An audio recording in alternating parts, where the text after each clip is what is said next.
Senator ناصر عباس صاحب، کل آپ نہیں تھے جب آئی، پلیز آپ بریفلی جتنا کر سکتے ہیں کریں، کیونکہ اب یہ والا وائنڈ اپ کرنا ہے، اب دوسرے ممبران نے جو بات کرنی ہے پھر وہ ضرور موقع دیا جائے گا۔ تھینک یو جی، شکریہ۔ بسم اللہ الرحمن الرحیم۔ میڈم آپ کا شکریہ۔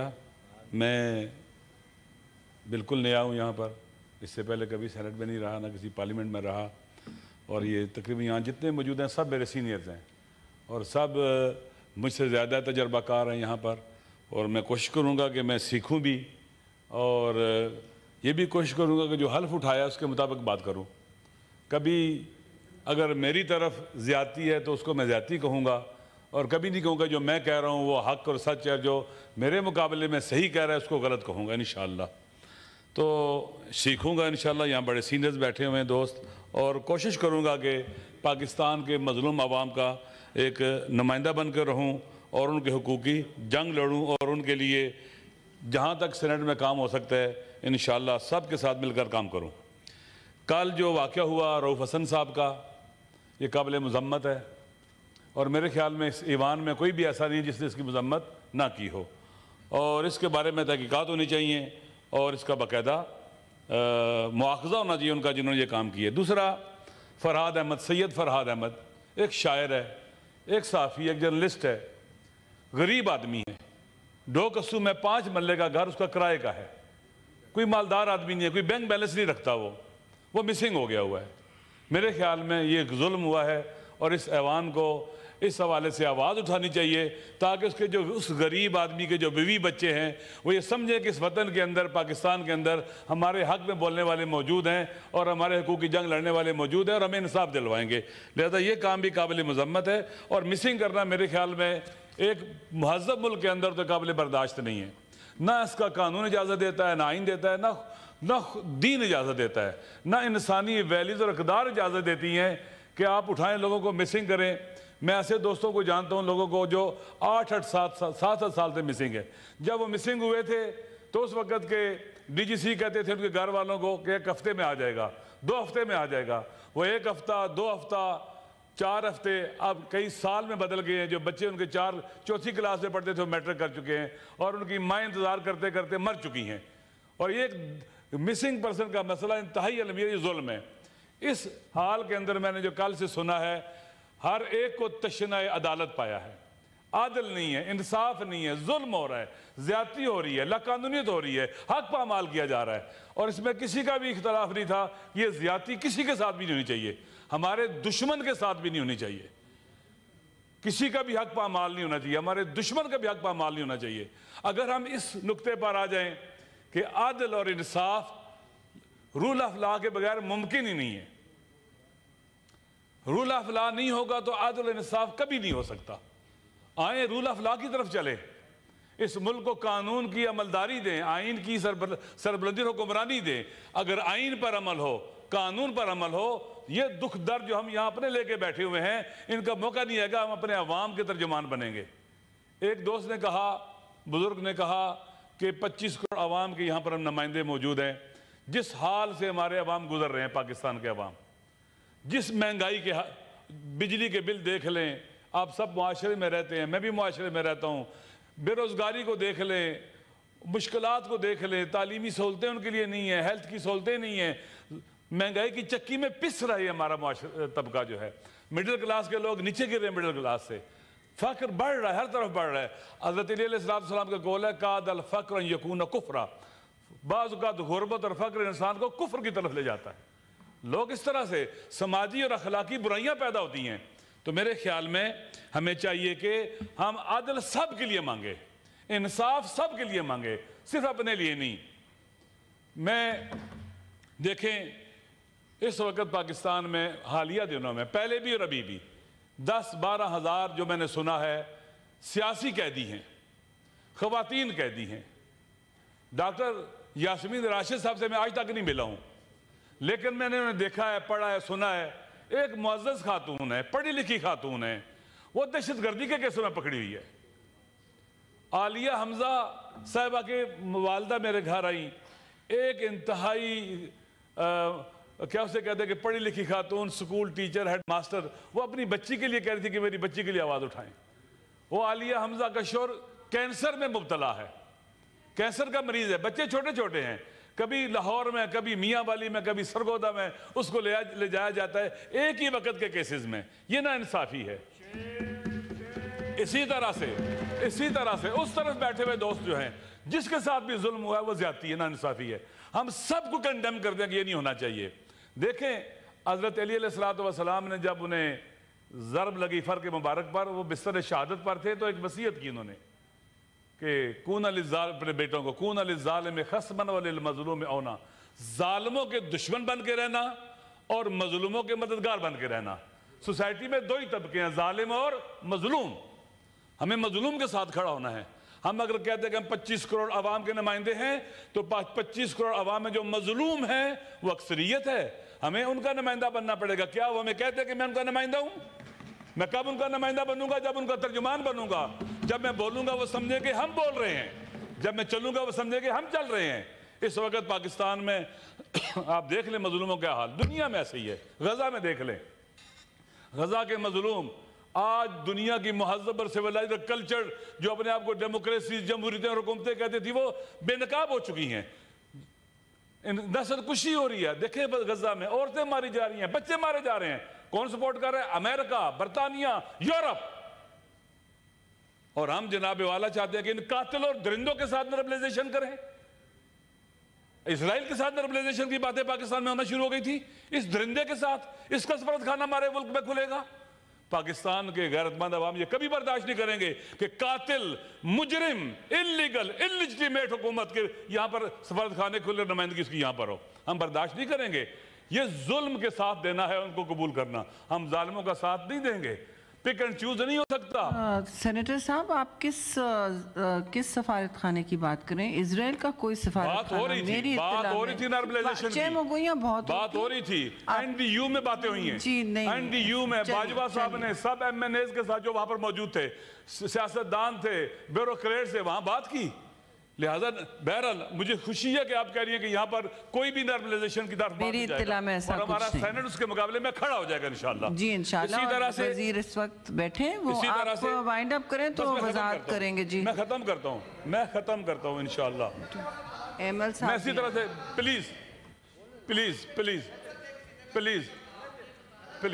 میں طاہر صاحب پلیز میں بات کرتا ہوں. دیکھیں پلیز یہ بات کرنے دیں.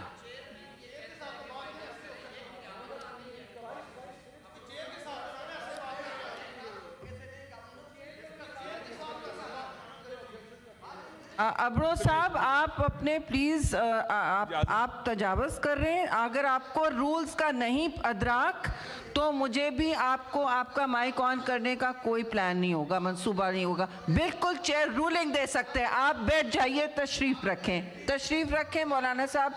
سینیٹر صاحب آپ جاری رکھیں، نہیں تو آپ دونوں کا مائک بند.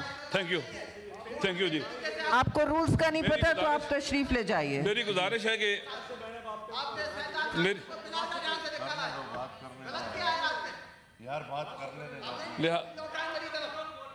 دیکھیں میڈم، جو میں سمجھتا ہوں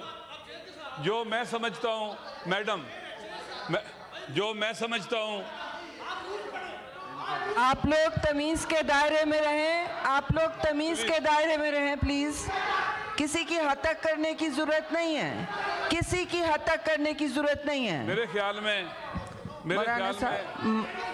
کوئی حتک کرنے کی کسی کی ضرورت نہیں ہے. آپ لوگ تمیز کے دائرے میں رہیں، تشریف رکھیں. آج میں ریکویسٹ کرتا ہوں جی پلیز علامہ صاحب آپ چیئر پر مخاطب، آپ ادھر مخاطب ہوں اور آپ اپنی تقریر جاری رکھیے. مہذب طریقے سے آپ بول رہے ہیں. آپ بیٹھ جائیں. آپ پلیز میڈم آپ کنکلوڈ کریں، آرام سے کنکلوڈ کریں پلیز، اپنی بات کیجئے.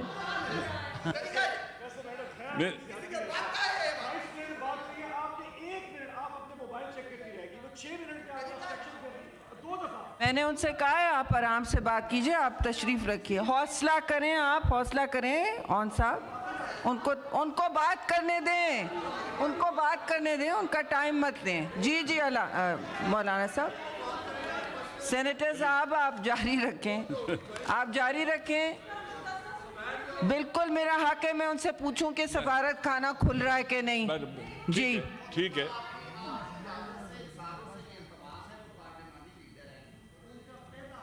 پہلا خطاب ہے، ان کو کرنے دیں.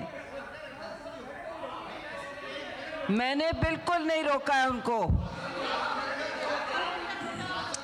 آپ پلیز جاری رکھیں، ان کا خطاب مت خراب کریں. ان کا خطاب مت خراب کریں. میں نے ان کے حق میں بولا تھا کہ ان کو وضاحت کی ضرورت ہے.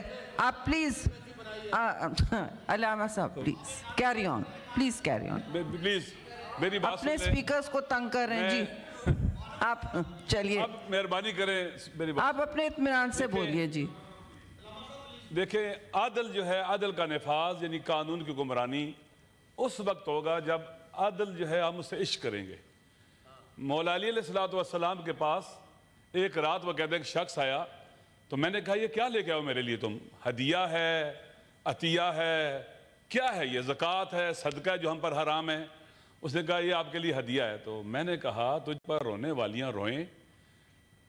یوں لگا مجھے یہ سانپ کا کہتے ہیں کہ زہر ہے یا سانپ کی قے ہے. تو میں نے اسے کہا واللہ لأوتیت الاقالیم سبعۃ بما تحت افلاکہا، اگر مجھے ساری کائنات دے دی جائے ان اسلب جلب شعیرۃ من فم نملۃ، کہ علی تو نے چھوٹا سا ظلم کرنا ہے کہ چیونٹی کے منہ سے جو کا چھلکا چھیننا ہے، واللہ ما فعلت، میں کبھی نہیں چیونٹی پر بھی ظلم نہیں کروں گا. وہ چیونٹی جو پاؤں تلے آ کے رون دی جاتی ہے کوئی اس کا احساس نہیں کرتا. عدل اس وقت آئے گا اس ملک کے اندر، رول آف لا اس وقت آئے گا جب عدل مقدس ہوگا، رول آف لا بھی مقدس ہوگا. میرے استاد علامہ محمد تقی جعفری قدس سرہ فرماتے تھے کہ جب کوئی ڈرائیور ڈرائیو کرتے ہوئے ٹریفک کی ریڈ لائٹ کراس کرے تو چیک کرو اندھا ہے یا پاگل ہے. اس نے قانون کو اتنا گھٹیا اور پس کیوں سمجھا ہے کہ پاؤں تلے روندا ہے اس نے؟ آپ دیکھیں کہ کیا ہم سارے کے سارے رول آف لا پر عمل کرتے ہیں، ایمان رکھتے ہیں، باور رکھتے ہیں. ایمان رکھنا اور ہے اور اس پر عمل کرنا اور ہے. ہم ایمان رکھتے ہیں کہ اللہ ہے کہ اس نے پر نماز فرض کی، ہم نماز نہیں پڑھتے. ہم ایمان رکھتے ہیں کہ اللہ نے جھوٹ کو غلط کہا ہے لیکن اس کے باوجود ہم جھوٹ بول جاتے ہیں. کیا جہاں ہمارا ایمان ہے، رول آف لا کے اوپر باور ہے، یقین ہے، خدا بھی کہتا ہے، دین کہتا ہے، قانون کہتا ہے، آئین کہتا ہے کہ لا آف لینڈ جو پارلیمنٹ ہماری جو قانون پاس کرتی ہے عوام حق میں، اس پر عمل کرنا ایسے ہی فرض ہے جیسے نماز پڑھنا فرض ہے. میں کبھی بھی اگر ڈرائیور ٹریفک کی ریڈ لائن کراس کروں گا، ریڈ لائٹ کراس کروں گا، میں راجہ ناصر، میں فاسق و فاجر ہوں، گناہگار ہوں، میں نماز نہیں پڑھا سکتا. قانونی مجرم تو ہوئی، خدا کا بھی مجرم ہوں. تو رول آف لا کہاں ہے ہمارے ملک کے اندر؟ آپ سارا دن دیکھتی ہیں. کیا پولیس والا جب پکڑتا ہے کسی کو، پکڑنا حق ہے اس کا، جب اس پہ منہ پر تھپڑ مار رہا ہوتا ہے تو رول آف لا وہاں ہوتا ہے؟ ایک انسان کی تحقیر و توہین جسے اللہ نے کہا لقد کرمنا بنی آدم، میں نے انسان کو کرامت دے کے خلق کیا ہے. ظالم ترین انسان کے منہ پر بھی تھپڑ نہیں مارا جا سکتا. یہ رول آف لا نہیں ہے، لا کو اپنے پاؤں تلے پامال کیا گیا ہے. اس وقت اس ملک کی جو سب سے بڑی بیماری ہے اور رول آف لا کا نہ ہونا ہے، آئین پر عمل نہ ہونا ہے. میں چند دن پہلے میں چمن گیا تھا، چمن بارڈر پر گیا تھا. میں نے دیکھا وہاں ہزاروں لوگ دھرنے میں بیٹھے ہوئے ہیں، مظلوم ہیں، ان کی آواز کوئی نہیں سن رہا. کہتے کیا ہیں کہ کچھ لوگ ادھر رہتے ہیں، بارڈر سے زمینیں ادھر ہیں، ان کا آنا جانا تھا، روزگار بھی لگا ہوا تھا. انہیں کہا گیا پاسپورٹ بنواؤ اور ویزے لگوا کے آؤ جاؤ. حالانکہ میں نے سنا کہ ایران کے ساتھ جو پاکستان کا بارڈر ہے وہاں پر ایک ٹریول لیٹر ملتا ہے یا کوئی اس طرح کی چیز ملتی ہے جس پر وہ آتے جاتے ہیں. تو کیا یہ ہزاروں لوگ وہاں پر بیٹھے ہوئے ہیں کئی مہینوں سے، گرمی میں سردی میں، ان کی آواز کیوں نہیں سنی جاتی ہے؟ رول آف لا ہے؟ کوئی سن رہا ہے ان کی بات؟ اور لا کس لیے ہوتا ہے؟ سموتھ موو کرنے کے لیے، ہرڈل کھڑے کرنے کے لیے نہیں لا بنایا جاتا، قانون نہیں بنایا جاتا. وہ لا چلتا ہی نہیں ہے. اسی لیے قانون شکنیں بھی پیدا ہوتی ہیں کہ جب آپ ایسا لا بناتے ہیں جو افراد کو دیکھ کر، چند لوگوں کو دیکھ کر بناتے ہیں تو وہ لا قانون آگے نہیں بڑھتا ہے. اس لیے میری گزارش ہے کہ اگر ہم چاہتے ہیں کہ پاکستان میں امن آئے، عدل آئے، انصاف آئے، کسی کو نہ کوئی جج تکلیف دے سکے، نہ کوئی سپاہی، نہ کوئی کیا اسے کہتے جس کے پاس بھی اختیار ہے. دیکھیں پاور کا مس یوز کہاں سے پیدا ہوتا ہے. میڈم میں نے جو پڑھا ہے، مطالعہ کیا ہے، میں آئی آر کا بھی اسٹوڈنٹ ہوں، پولیٹیکل سائنس کا بھی اسٹوڈنٹ ہوں، میں خود فلسفے کا استاد بھی ہوں، میں فقہ کا بھی استاد ہوں، پڑھاتا رہا ہوں. جب پاور پالیٹکس تمام برائیوں کی جڑ ہے. سیاست کی تعریف کیا کرتے ہیں آپ کہ اقتدار کے اصول کی خاطر جو سعی و تلاش کی جاتی ہے اسے سیاست کہتے ہیں آپ لوگ. اقتدار کے اصول کی خاطر جب اقتدار ہدف بن جاتا ہے، مقصد بن جاتا ہے، یہیں سے فساد پیدا ہوتا ہے۔ فرعون کیوں بنا؟ اقتدار کی خاطر، کہ اسے اقتدار یہ تھا ہر حال میں، بچے لوگوں کے مار رہا تھا، ماؤں کے بچے جو بیٹا پیدا ہونا تھا خطرہ تھا، اس کو ذبح کر دو۔ نمرود کیوں بنا؟ چونکہ وہ پاور پالیٹکس کرتا تھا۔ یزید کیوں بنا؟ پاور پالیٹکس کرتا تھا۔ اس نے رسول کی بیٹیوں کے سروں سے چادریں چھین کر قیدی بنایا، انہیں بازاروں میں پھرایا، رسول کی اولاد کو ذبح کیا، ان کے سر نیزوں پہ بلند کیے۔ یہ پاور پالیٹکس ہے۔ عمر ابن سعد کو ابن زیاد نے کہا تو حسین کو قتل کر، تجھے رے کی حکومت دوں گا۔ یہ پاور پالیٹکس ہے۔ اس ملک کے اندر جو کچھ بھی ہو رہا ہے، اگر پالیٹکس پاکستان کا آئین، یہ پاور پالیٹکس کو پاکستان کا آئین ممنوع قرار دیتا ہے۔ آپ کا آرٹیکل 1 کہتا ہے کہ حاکمیت اعلیٰ اللہ کی ہے، اقتدار اعلیٰ اللہ کا ہے، ہم اس کے مالک نہیں ہیں، ہمارے پاس امانت ہے۔ دیکھیں، جب کوئی بچہ پیدا ہوتا ہے، باپ اس کا ولی ہوتا ہے، اولاد کا ولی باپ ہے۔ اللہ نے کہا کہ باپ ولی ہے اولاد کا۔ کب تک ولی ہے؟ جب اولاد کے جو انٹریسٹ ہیں ان کی حفاظت کرے۔ اگر اولاد کے انٹریسٹ کو وائلیٹ کرے، نقصان پہنچائے، اس کی ولایت اللہ کی طرف سے ختم ہو جاتی ہے۔ تو آپ دیکھیے، ہمارے پاس اقتدار اعلیٰ اللہ کا ہے، امانت ہے ہمارے پاس، الیکٹڈ ممبروں کے پاس امانت ہوتی ہے وہ پاکستان کے آئین کے تحت۔ میں عرض کروں کہ ہم لبرل ڈیموکریسی کی ڈیفینیشن کرتے ہیں کہ عوام کی حکومت عوام کے ذریعے عوام پر۔ پاکستان کا آئین یہ نہیں کہتا، وہ کہتے ہیں اللہ کی حکومت منتخب صالح صادق امین نمائندوں کے ذریعے عوام پر، حکم اللہ کا چلے گا، حکومت اللہ کی ہوگی۔ اسی لیے آپ نے کہا قرآن و سنت سپریم ہے، اس لیے آئیڈیالوجیکل کونسل بنائی گئی ہے۔ تو اقتدار جس کے پاس آتا ہے اس کا مالک نہیں ہے۔ اگر اسٹیبلشمنٹ الیکٹڈ پرائم منسٹر کو پھانسی لگواتی ہے تو پاور پالیٹکس کی وجہ سے ہے، ججز کو استعمال کرتی ہے، جس کو بھی استعمال کرتی ہے، یہ پاور پالیٹکس کی وجہ سے کہ اقتدار اپنے ہاتھ سے نہیں جانے دینا چاہتے اور ملک تباہ ہو جائے، ٹوٹ جائے، برباد ہو جائے۔ اس لیے ضروری ہے کہ ہم پاکستان کے آئین کے مطابق چلیں، پاکستان کا آئین جو ہمیں کہتا ہے اس پر عمل کریں۔ اقتدار امانت ہے، ہم مالک نہیں ہیں، نہ ہمارے بچوں کو مل سکتا ہے، نہ اولاد کو مل سکتا ہے، یہ اللہ کی امانت ہے۔ اگر ہم اس امانت میں خیانت کریں، اس کا مس یوز کریں، اس پاور کا جو اللہ کی امانت ہے ہمارے پاس، تو ہم اس صلاحیت سے ساقط ہو چکے ہیں، ہم غاصب میں اس وقت اللہ کے ہاں جواب دہ ہیں۔ ان السمع والبصر والفؤاد کل اولئک کان عنہ مسئولا۔ ہم جو دیکھتے ہیں، جو سنتے ہیں، جو بولتے ہیں، جو فکر کرتے ہیں، خدا کی بارگاہ میں جواب دہ ہیں میڈم۔ لہٰذا پاکستان کو آئین کے مطابق چلایا جائے۔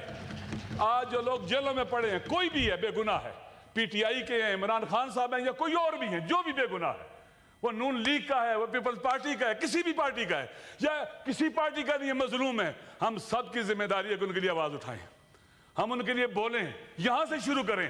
جب ہم عوام کے لیے بولیں گے، لوگ ہمارے لیے بولیں گے۔ اگر ہمیں ذرا سی تکلیف ہو جائے، ہم چیخنا شروع کر دیں، لیکن عوام چیخ کر گلے ان کے بیٹھ جائیں، ان کی آواز نہ سنے، وہ ہمارے لیے نہیں بولیں گے، ڈیٹیچ ہو جائیں گے۔ اور جس حکومت کے ساتھ، جن لوگوں کے ساتھ عوام نہ ہو، پھر ان کے ساتھ کچھ بھی ہو سکتا ہے۔ آپ دیکھیں، ایران میں پریزیڈنٹ 2-3 دن پہلے وہ ان کی شہادت ہو گئی۔ آپ دیکھیں کل سے آج تک کتنی دنیا ان کے جنازے میں ہے، انسان حیران رہ جاتا ہے۔ وہ شخص ایک دن چھٹی نہیں کی 3 سال میں، اس نے ویکینڈ کے اوپر وہ عوام میں جاتا تھا، مظلوم محروم علاقوں میں جاتا تھا، ان سے ملتا تھا، اور پھر عوام کے ساتھ تعلق ہے۔ انہوں نے 28 جون کو within 50 days نئے صدر کے انتخابات کی تاریخ طے کر دی ہے۔ جو عوام سے جڑے ہوتے ہیں نہ انتخاب سے بھاگتے ہیں، نہ عوام سے ڈرتے ہیں، خوف زدہ ہوتے ہیں۔